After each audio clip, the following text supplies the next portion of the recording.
সদৌ অসম ছাত্ৰ সন্থাই ইতিমধ্যে আপোনালোকৰ মাধ্যমেৰে সৈতে আমি অৱগত কৰিছোঁ যে এই বৰ্ষৰ পৰা অসমৰ ২৬ গৰাকী আৰু উত্তৰ পূৰ্বৰ বাকী ৰাজ্যসমূহৰ পৰা দুগৰাকীকৈ মুঠ ৪০ গৰাকী ছাত্ৰ ছাত্ৰী যুৱক যুৱতীক কেন্দ্ৰীয় লোকসেৱা আয়োগৰ অসামৰিক সেৱাৰ পৰীক্ষাৰ প্ৰশিক্ষণ ল'বৰ কাৰণে আমি দিল্লীলৈ প্ৰেৰণ কৰিম। নেক্সট IAS শীৰ্ষক এটি অতি প্ৰতিষ্ঠিত প্ৰশিক্ষণ প্ৰতিষ্ঠানৰ সৈতে আমাৰ যোগাযোগ হৈছে।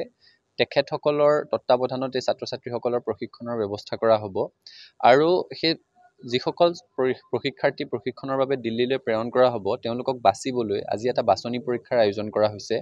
এইটো লিখিত বাছনি পৰীক্ষা।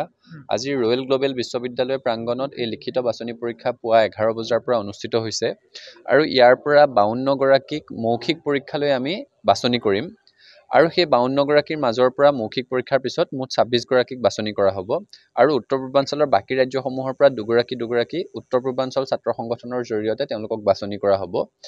আজি এই পৰীক্ষাটোৰ কাৰণে প্ৰায় 300 ছাত্ৰ ছাত্ৰী যুৱক যুৱতী ইয়াত আহি উপস্থিত হৈছেহি আৰু আমি আশা কৰিছোঁ ভৱিষ্যতৰ দিনত এই সংখ্যাটো আৰু বাঢ়িব। আমাৰ এই গোটেই অনুষ্ঠানটোৰ গোটেই প্ৰকল্পটোৰ এটাই উদ্দেশ্য, অসমত অত্যাধিক হাৰত প্ৰতিযোগিতামূলক পৰীক্ষাত যাতে ছাত্ৰ ছাত্ৰী যুৱক যুৱতী অৱতীৰ্ণ হয় তাৰ এটা পৰিৱেশ ৰচনা কৰা আৰু অসমৰ পৰা এচাম দক্ষ প্ৰশাসনিক বিষয়া সৃষ্টি কৰা আৰু আশা কৰিছোঁ যে এই প্ৰত্যাশা প্ৰকল্পই সেই দিশত অসমক আগুৱাই লৈ যাব। আজি পৰীক্ষাটো অনুষ্ঠিত হৈ যোৱাৰ পিছতেই আমি আমাৰ ৱেবছাইট www.asu.org.in আৰু আমাৰ ছ'চিয়েল মিডিয়া প্লেটফৰ্মসমূহৰ জৰিয়তে কোনদিনাখন ফলাফল ঘোষণা কৰা হ'ব আৰু কোনদিনাখন মৌখিক পৰীক্ষা অনুষ্ঠিত কৰা হ'ব সেই বিষয়ে অৱগত কৰিম। আপোনালোকৰ জৰিয়তে অসমবাসীৰ ৰাইজেও সেই বিষয়ে জ্ঞাত হ'ব।